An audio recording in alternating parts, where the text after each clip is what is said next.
Welcome to the Golden Age of Cardboard podcast, where we remember a time when stacks of cards were held together with rubber bands and Mickey Mantles were put in bike spokes. We hope you will enjoy and reminisce as you come along with us as we tell stories about the baseball cards from the Golden Age of Baseball. We will examine the state of the vintage baseball card market and talk to some of the greatest collectors in the hobby. You won't be hearing us talk about any chrome or shiny cards here. Now, to take you on this retrospective journey, here's your host, direct from the shallow end of the gene pool, my son, Mike Moynihan. Yo and hello everybody, Mike here. Welcome to the Golden Age of Cardboard podcast. And today we're going to talk a little bit of nostalgia here, because one of the best things about the hobby is the nostalgia aspect of it. A lot of us buy cards that remind us of days gone by and memories that we have going to the ballpark, going to, football games, basketball, whatever. We have these memories that stick with us, and cards help us connect to those memories. And today I'm going to have a special conversation with someone that I share a lot of memories with, and I'm going to bring him on now. We're just going to start talking, and it is my twin brother, Matt Moynihan. Hey, Matt, welcome to the show. Hey, guys. Thanks for having me on, brah. You're welcome, man. Maybe people don't know that I have a twin brother, but you're my twin brother. I tell everybody that I run into that I have one, and that he's YouTube famous. I'm not anything famous. Well, here's what I want to talk about today. We can do two things. I've got two ideas for what we're going to talk about. Number one, the 100 greatest things about your brother Mike. Like, I just want you can start listing them, and we'll get to number one. Or we could do top 10 reasons why mom and dad like me more. Like, we can. Don't you think this is going to be a really short podcast then? No, it's funny. I want to ask you first, your recollection of our childhood. I tell a lot of stories about when I was a kid. What is your recollection about sports cards and us growing up together? Well, I find myself reliving those moments, and in fact, your recollection of that entire time period of collecting is so incredibly vivid that I struggle to have those same memories. And so when you're sharing, I'm like, oh yeah. I remember going to the 7-Eleven and, getting the Slurpee and then, getting some baseball cards. I just remember getting the big thing of the Big League Chew, or the gum that was like candy and then it would like turn into gum. So the fact that you recall those so well, I remember, being sweaty after baseball practice or something like that and picking up cards, and we're, walking through a 7-Eleven with our cleats on, dragging, dirt through the store. I remember those kinds of things, but the way you connect with the cards, because, I collected alongside you. I didn't realize it's making the way you talk about it now makes me realize the depth of the passion you had even back then. I mean, we were 9, 10, 11, 12 years old when it really kind of started catching on with you. I mean, I'm thinking whenever you talk about 1984 and, I had a lot of that, I just do the math. I mean, we were born in 1973. So, okay, we were 11 years old then. So it's amazing to me that there was some level of maturity, or at least a focus and passion for the cards, that while I enjoyed it probably more passively than you did, I don't have the same depth of the memories. I remember them as you tell the stories on your channels. That's how I kind of start to relive them. And So, I remember, we've joked as you and I have gotten older about how I collected Will Clark, and I'll say, you stole my Will Clark collection, or whatever. But the reality was I really that attached to it? It was just something that you had a greater passion for. And, I go off to college, whatever, you collect the cards. They weren't really, I think they were kind of always ours, but you sort of, they became yours by default because you cared for them. You took pride in having them, and I lugged them all over with me too. do what? I lugged them with me wherever I went. They kind of Yeah. followed me through college and moves and all that. But I think it's important to give everybody a little bit of family history here so you can kind of know our story together. Matt and I said we were born in October 1973. Matt is actually 5 minutes older than me. It allowed me to cook a little bit longer, which is why I'm better looking and smarter. But then, we grew up. I almost wore a hat, but I thought I should actually show them that a Moynihan twin can actually preserve his head of hair. That's fair. That's fair. Show everybody. Everybody wants to know why I only wear a hat because I don't have any hair. That. So we grew up in the 80s. That was our kind of childhood years, formative years were in the 80s. Matt and I played Little League together. We played, and it was great because I always had somebody to practice with. And we were in that era when we played all sports. It was whatever was going on, that's what we played. And our poor mom took us all over creation to play sports, and whether it was basketball or bowling or tennis or whatever, right? We were always active. Well, I think it's important during those formative years, you were the athlete of the family. I was, while we both may have been, we both may have played on the same team, I was more of an observer, and you were the one playing. I'd be the guy bench warming, and they might throw me into right field. If you remember Little League days, right field was the position of least risk for for the less talented. They'd throw you out there, and so I'd get thrown out to right field. I couldn't hit. I certainly couldn't pitch. And a lot of it, I'm tall. I'm 6'5", so I got the height of the family. Poor Mike's only 6. What do you call yourself now? 6'2" now? I was taller than you for a long time, and then you sprouted in high school. We were okay. I would say okay, little leaguers, right? And I was a catcher. I got put into catcher at 10 years old and loved it. You became a pitcher, and as you grew, as you stretched your frame out and you got taller and taller, you became a pretty amazing left-handed pitcher. So I'm right-handed, Matt's left-handed, so we're kind of mirror twins, but we're also fraternal. So 2 eggs, 2 sperm, right? That we're 2 separate. We're not the same DNA, so to speak, from that standpoint. And so Matt's left-handed, I'm right-handed, but in high school is where we started to differentiate. I was a little bit ahead freshman and sophomore year, but then you passed me junior and senior year in terms of. Well, it was that junior year when I finally stopped growing and I could actually figure out what the heck I was doing with my body, and instead of just being this gangly, uncoordinated. I'm still fairly uncoordinated, but I was at least able to kind of get some foundation that wasn't continually changing all the time. So yeah, my junior year, I kind of settled into my body and found, some ability to, throw strikes. And we were a really good team.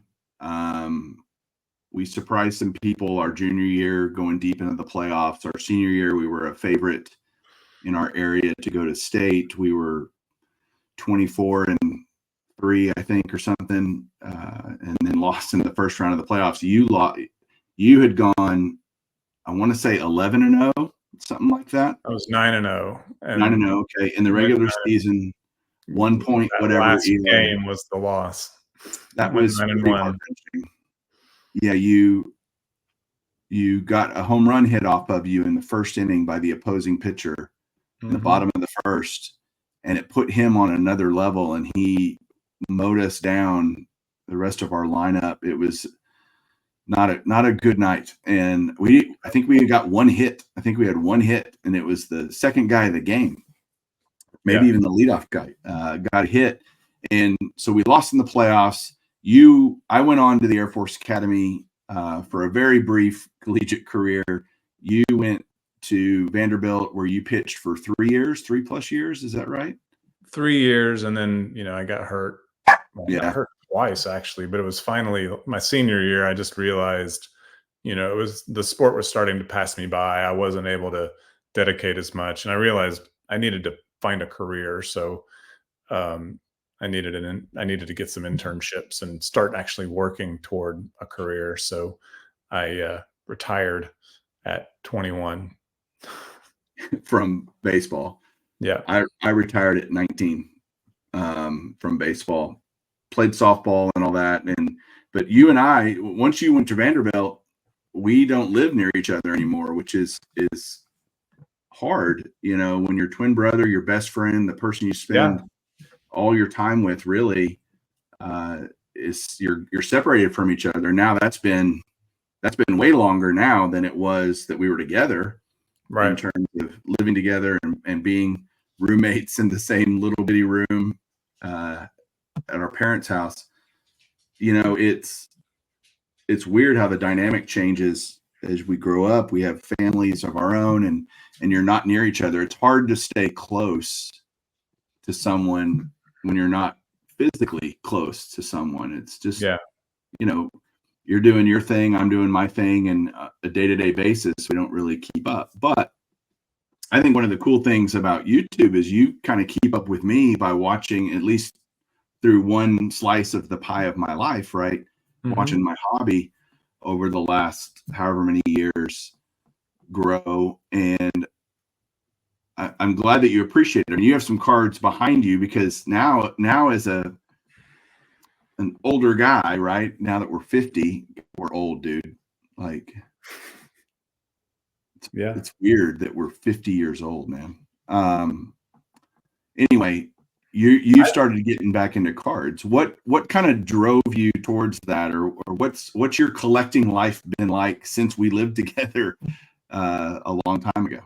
Well, my collecting life was non-existent from, I would say that it was barely existent when you were collecting when we were kids.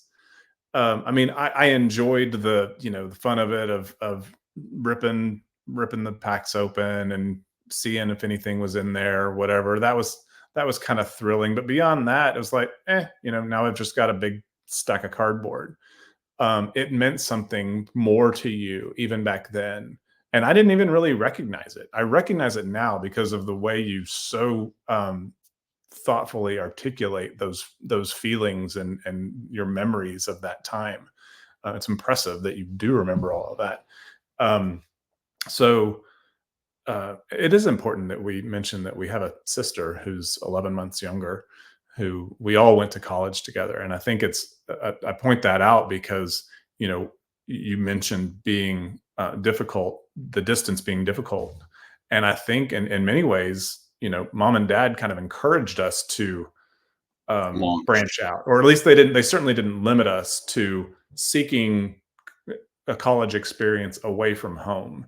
And we would notice when we would come back home for, Christmas break or the summer, like we had different tastes. We were becoming individuals because we grew up so much with a lot of the same friends, a lot of the same life experiences, a lot of the same tastes in music and clothes and whatever.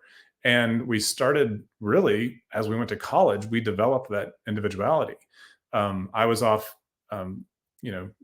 pursuing academics at Vanderbilt and playing baseball in the SEC, which was, an awesome experience to have. You were at the Air Force Academy and then came back to TCU, and Melissa was at Auburn. Melissa and I, just by virtue of the fact that geographically we were kind of close, she was down in Alabama and I was in Nashville, we would get together occasionally, but you were off in Colorado and then back in Texas. The only difference is I'm the one who stayed away. Melissa came back to Fort Worth. You're there. I'm the one who got away. So when you ask about my card collecting, it was non-existent forever. I would still say right now it's barely existent. You have brought forth, sort of invigorated a sense in me to just kind of dabble, Yeah. putting my feet in the water, because it's exciting when I see all the things that you do. It's also incredibly daunting. So I start thinking about, okay, I went to Vanderbilt. What kind of, I've got an attachment to this program that's now a big deal. We were nothing when I played there. We were terrible. But we played in the SEC, and I got to play against a lot of, storied teams. I mean, playing against Mississippi State and LSU back in the 90s was pretty cool. Playing against Tennessee had a baseball team because they had a guy named Todd Helton who was a big deal. And you struck him out, right? I struck him out. In fact, I have a baseball. This is kind of cool. Oh, cool. You're wearing pants. That's awesome. Huh? That's awesome. You're wearing pants. Don't ask me to stand up. Nobody wants to see that. So. This is a baseball that I struck out Todd Helton with in the 1994 SEC championship tournament. And 20 years later, Vanderbilt won the national championship, and so in 2014, and I've got all of their signatures on it, which are now names that people know. Dansby Swanson, Walker Buehler, there's Dansby Swanson, Walker Buehler, and Brian Reynolds all right next to each other. It's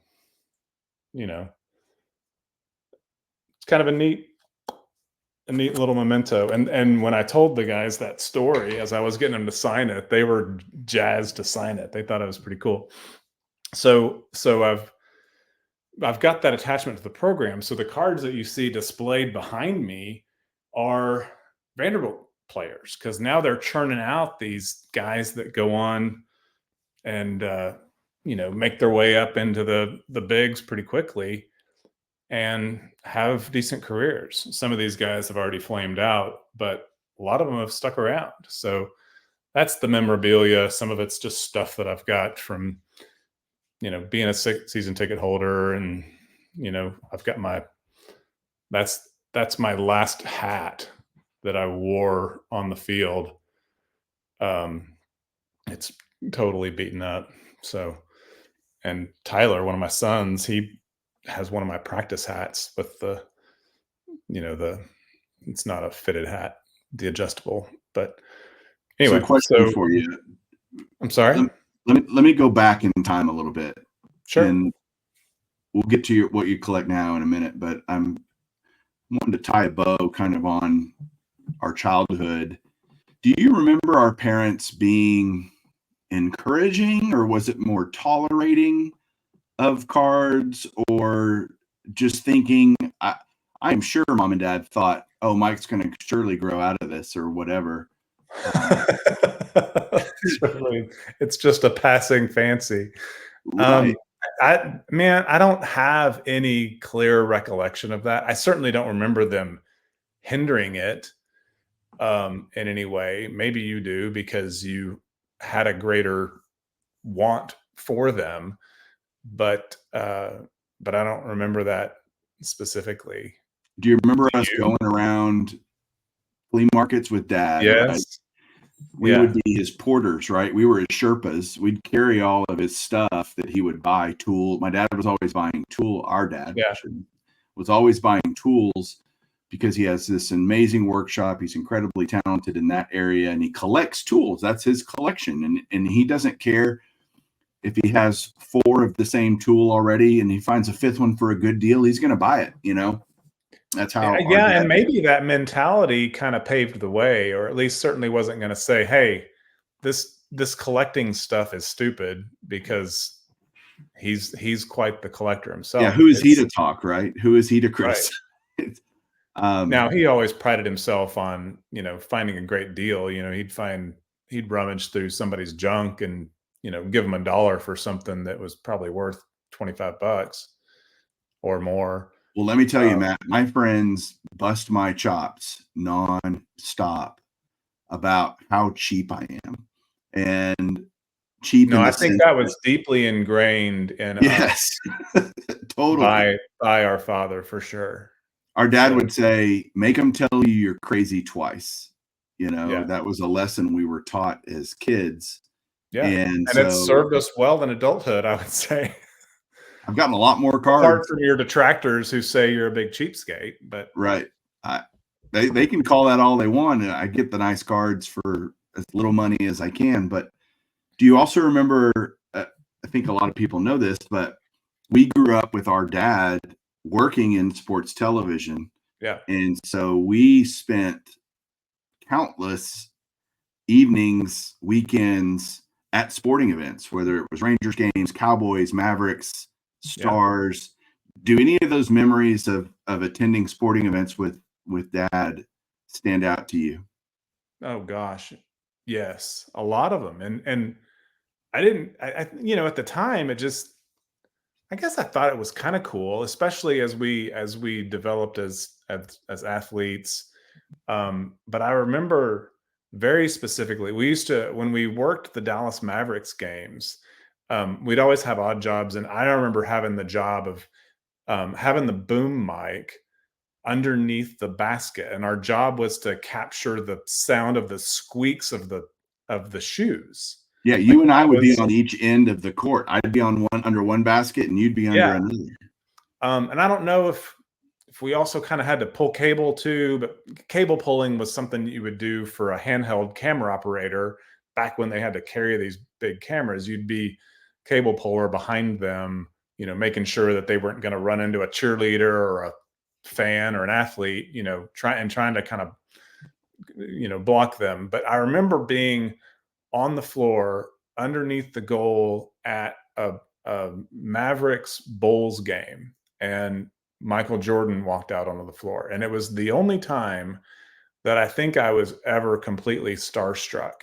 It did seem to kind of, just because we were, not like we were around the athletes all the time, but we were around the event a lot, to where it was almost like we kind of inherited a little bit of dad's, like, we weren't really affected by the athletes. Dad was always like, I think that's why I'm good at sports television, sports broadcasting, because I don't really have a vested interest in the athletes or the teams or the outcome. I just want to film a good game and, have it be done. Isn't it weird that he didn't care about sports at all? Our dad was not a sports fan.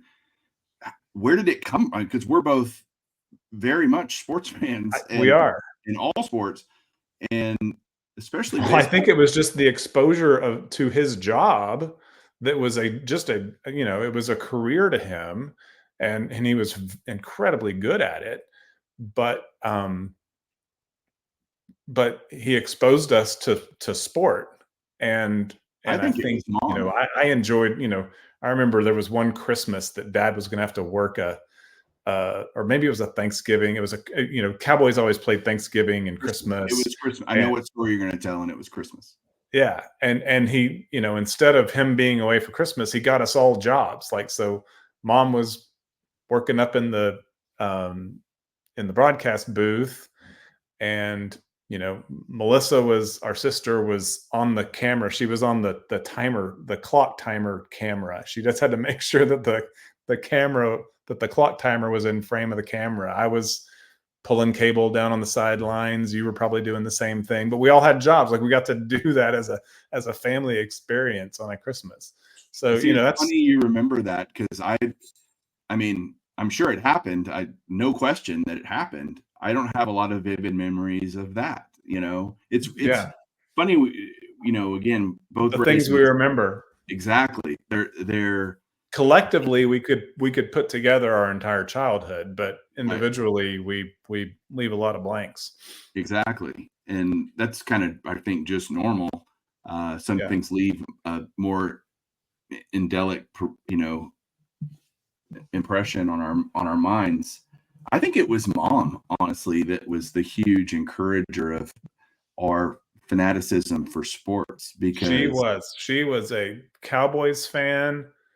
I mean, but she was the kind of fan who was so fanatical. She struggled. I remember this vividly, and I think I kind of inherited a little bit of it, where she couldn't watch the game. high anxiety, She just high wanted to anxiety. know the outcome, give me an update here and there, but watching the game was almost Stressful. too much for her emotions to take. She just couldn't. So I do remember that, and I do feel like, I mean, I got to say, when you start talking about your laments of, oh, the Cowboys flamed out again, or oh, the Rangers going to make it, and I love that you're riding high that they've won a World Series, but you know how fleeting that is, and just the emotional turmoil that comes from it. The only thing that I am emotionally invested in is Vanderbilt baseball. I can root for, I enjoy watching college football. And I certainly root for the Rangers and the Cowboys. And, you start in this part of the country, you start to kind of pick up some affinity toward, the Braves, just more of a regional. We don't have a home baseball team, although I think that's going to change soon. I think Nashville will get a baseball team here in the next few years. But what I start to find myself doing is, as these kids graduate from Vanderbilt who played for us and they sign with whatever team, I become invested in that. Like, I became a follower of the Braves because Dansby Swanson played for them. And now I appreciate the Cubs. So, I want to make sure I'm not jumping too far ahead in terms of current collecting objectives or whatever, but No, you want go to ahead. stay past if you want. No, go ahead. But what I've started finding myself doing is getting players that played for Vanderbilt and they went on to do something. And, I mean, that could be like may have heard of a guy named Tony Kemp, who has kind of bounced around. He played for the Astros for a little bit, he's played for the Oakland A's for a long time. He's a free agent now. I don't know if anybody's going to pick him up, but he's always just kind of mired in, statistically doesn't wow you, but there's strength of character in the athletes that Vanderbilt produces. And I think they've kind of built a reputation for that. So people just like having someone like a Tony Kemp around the locker room. He's, good character. He's going to be a leader in the locker room, that kind of thing.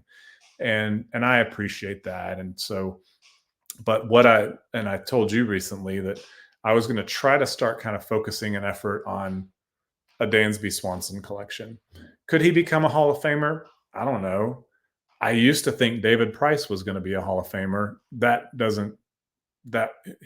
don't think he will. And so, I for a few years ago, I was trying to get my boys into collecting. And so they'd been around David Price, and I thought, we could get the boys into collecting him. And he just kind of went over to the Dodgers and then just decided to hang it up. So Dansby Swanson became a guy that, I like him. I've been around him a lot. I just like what he stands for off the field. He's a great athlete.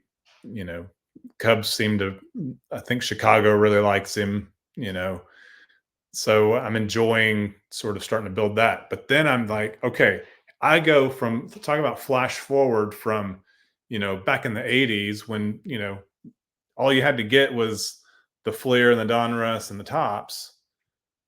Well, and then 89 Upper Deck comes along. Oh, whoa, we got 4 now.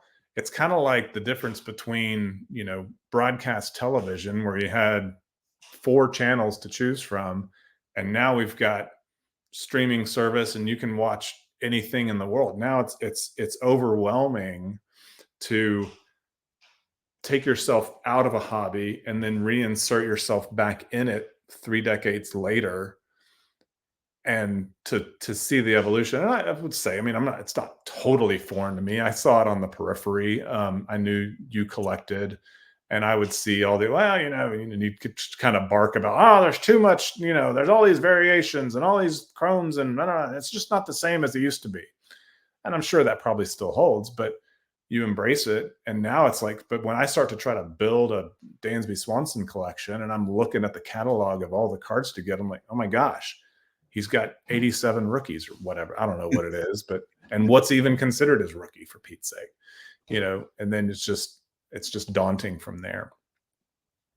It's funny to think, I get questions a lot from people that are either re-entering the hobby, new to the hobby, of the overwhelmingness of it and the so much information, and where do you start and how do you do it? And you've asked me some questions, as you're doing the Dansby Swanson thing, which here's my first question about the Swanson thing. A, are you enjoying it? And what do you enjoy about it? I think it's the attachment more than anything. It's like, I knew this kid when he was a freshman in college, and he told our coach he was going to be the best shortstop ever, and he was a nobody. He was a somebody because he was playing for Vanderbilt, but he wasn't in the lineup. He wasn't, he was 3 deep on the depth chart, and he played second base. He played second base and got drafted as a shortstop. He hadn't even played shortstop until his junior year. But,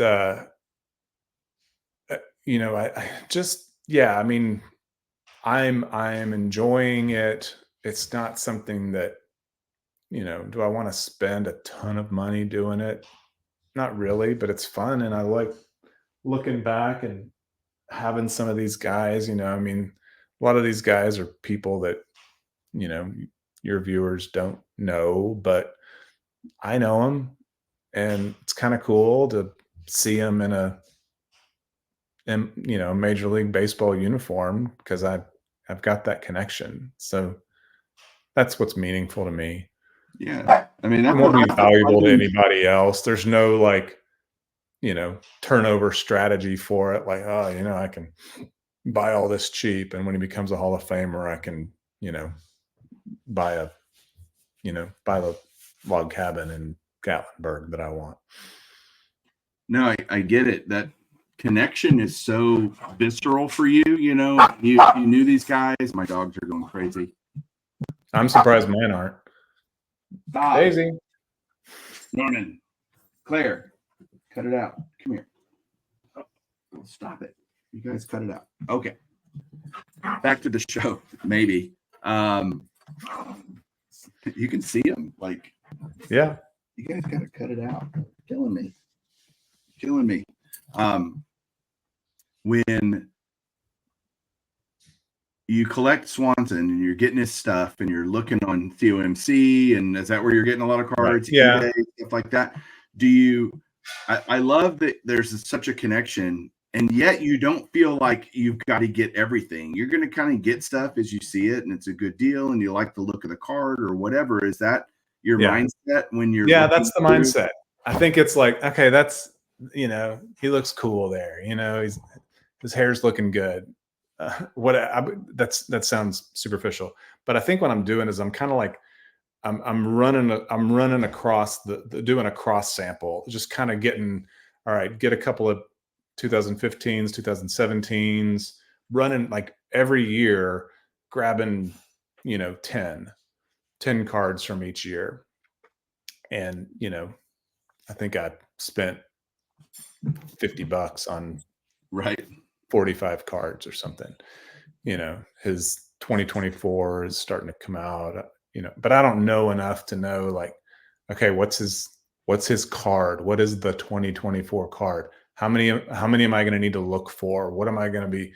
When are the dates of all this stuff that's going to start to emerge? When does Allen and Ginter's, where does that stuff show up? When does it show up? Yeah, look, I love that you have a connection. That's huge to me when I watch how you collect. I love that it's on the periphery for you. Obviously, it's a little bit more in depth for me, but right. You can enjoy it. You probably enjoy yours as much as I enjoy mine, honestly. Well, I mean, I'm taking baby steps here. I mean, I'm so, and the portion of your time and attention and resources that go into it, and the dedication that you put into it is infinitely larger than mine will ever be. I'm enjoying it just passively as, fun, but I have, yeah, I guess more bigger priorities, traveling and stuff like Sure. that. But now you can do it all, Well, you said you have taken baby steps, and you're about to take a pretty giant step because you're going to the National this year. Oh yeah. And which, when you called me a few months ago and said, "Hey, I'm thinking about going to the National," I went, "What?"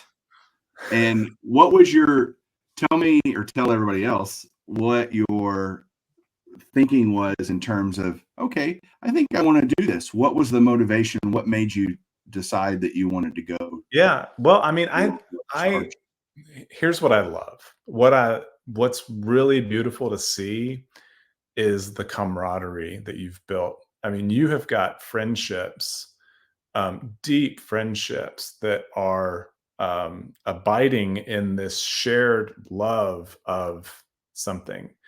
And you all can have your nuanced differences in how you guys collect, and but you all have an appreciation for what you go after. Hey, and when you receive stuff in the mail, these gifts you receive, I mean, and they seem like, to me as an outsider, they seem like extravagant gifts, like, that are just tokens of appreciation for your contribution to the community and all that stuff. And I was just like, and I've seen all your, when you do your man on the scene reports from the Nationals in the past, and I'm like, I really want to just experience this and frankly, get to know some of these guys, because there's some really cool dudes that you've connected with.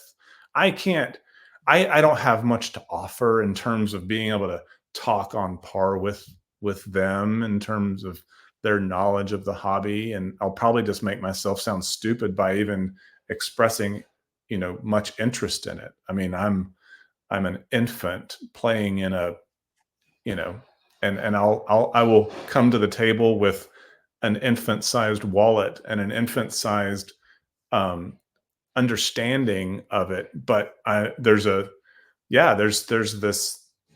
thirst that's kind of developed to know a little bit more about the world that you guys love to live in.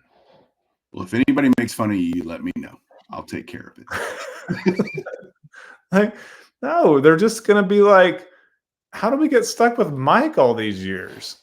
Oh, you'll be like, we don't have the cool. Where you been hiding this guy? Gosh, as you guys can tell, we're always brothers, and that means always ribbing each other and trying to one up each other, and that doesn't end with childhood or adolescence. It goes deep into adulthood. But I'm excited that you're going, honestly, because it's hard to describe the experience adequately and give it its. I mean, you're going to just come for a couple days, which I think is very smart. Your first time, you're going to be totally overwhelmed, but I think you'll gain a sense of, holy crap, this is a big deal, and obviously, you know how important it is to me, but at the same time, I think you're going to see it in a different light, and that'll be. I'm going to be fascinated to watch it through your eyes and have you. Well, that's what I was going to say. Like, I'm wondering, like, would you wish you were in my shoes to take yourself back to the first national, not knowing, you've heard all these things, but you've never stepped into that environment, to just the wide-eyed wonder of it all? Or do you have a greater sense of excitement because you know exactly what to expect, but it always changes and there's new treasures to be hunted? Both. Answers both. Yeah, I don't know who envies who, because yeah, it's going to be fun to watch, and you're going to have a lot. I'm excited. I know what question. I can't wait for all the stuff you're going to ask. And, you know all the questions. oh yeah, and I don't know. You've probably heard me talk about this, but my first national was 1990, and I went with James Thompson and his uncle. Oh wow! And I don't think you went. No. But what, 1990? How old are we? 16, 17? Where was it? 90? What was it, in Dallas or something? Arlington. Okay. And so it was Arlington Convention Center. And I wish I could go back to that kid now and say, give him a pile of cash to go buy all these vintage cards that were incredibly cheap at the time, and just pile up on everything, knowing what we know now. That's a wonderful thing as hindsight. But if I told that 17-year-old kid and showed him what your hobby's going to look like at 50, I would have never believed you, because it was like, no way, I'll never own Mickey Mantles and all. We couldn't afford that. We came from a middle-class family that was making ends meet and working hard and all those things that we were taught as kids. And so to imagine being where I am now, impossible, unfathomable. To imagine you going to your first, I can't tell you how excited I am that you're going, to introduce you to people and, have you meet Dr. Beckett. You were mentioning the Beckett, looking through the Beckett, or, we did that as kids, and these people that I know that I've made connections with, friendships with, like you said, it'll be pretty fun. I know you're going to be there. You come in Thursday or Wednesday night. I can't remember. I think it's Thursday morning. I'd have to look. I think I'm there. Now your dogs are, there we go. Now it's good. All right. It's even. I know I'm there for 2 days, which might mean I'm coming in the night before. I guess. I know you'll be there Thursday for the get together, the content creator / watcher get together that we're doing on Thursday. More to come on that, guys, as we get closer. But that'll be a fun event for you to come and just see just the community, right? And only the community that can make it to the national, which is a fraction of the, it's going to be fun. I come in Thursday, or I'm sorry, I check in Thursday. Gotcha. And I check out Saturday. Okay. So I know that. So I guess my flight is coming in Thursday. Well, you'll be there for all the fun days. I'm leaving Saturday from the national as well. Okay. So it'll be fun. I'm excited. You probably won't find a ton of Dansby Swanson cards, I'm guessing, unless there's dealers watching this that can afford some Dansby Swanson when they see a really tall, ugly dude walking around, which is, I guess that's really the whole national. Well, maybe I'm making hay in the fact that, Dansby Swanson's not some, he's not a Ohtani or Mike Trout who's, commanding all kinds of crazy prices. I can just start, heck, I was grabbing cards for, 48 cents on ComC, but, then the complexity of, starting to get them graded and all that kind of stuff, like what's the point? I don't know. I agree. I think you're for me. Right. I'm going to be a novice.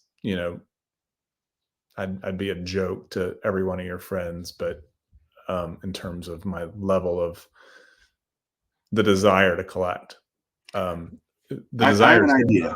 I've enjoyed this awakening I'm having. And I'm, when you talk about being excited about, I'm in, I love spending time with you and getting to, the level of respect that I've gained for you over the years, just watching your channels and the content you put out is, it's really cool to be able to actually have an appreciation for what you have grown in terms of your collection and the knowledge and people seeking you out. Like, like my brother, he's the dumb one, like, and y'all are asking him for advice.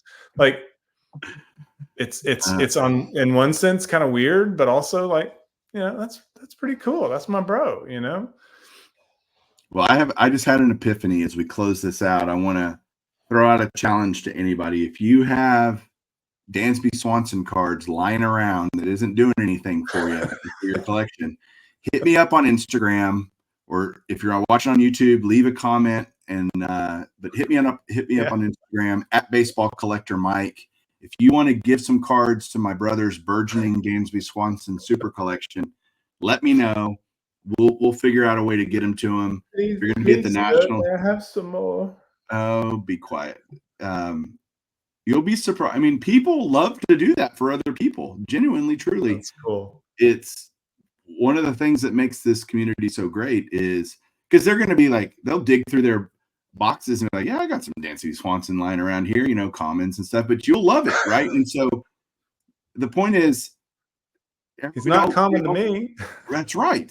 We all do it differently, and things are important to different people. It's funny, a guy making $27 million a year is considered a common, just collecting dust in somebody's box. He's laughing all the way to the bank. He doesn't care what his cards are worth. He could care less. But man, bro, it was so much fun having you. And thanks for having me on, man. I love it. When you first approached me, I'm like, what do I have to offer to talk about baseball cards? But well, I mean, we spent 46 minutes doing it, so it's more me just getting to hang out with you for a little bit and just spending some time recollecting, memories from when we were kids. And we had a really good childhood, honestly. And yeah, we have great parents, and they did a lot for us. And here we both are living our best lives. So I appreciate you. I love you. And love you too, bro. You want to sign us out here? Keep collecting. See, he knows. All right, guys, y'all take care. We'll see you next week for another episode. Take care.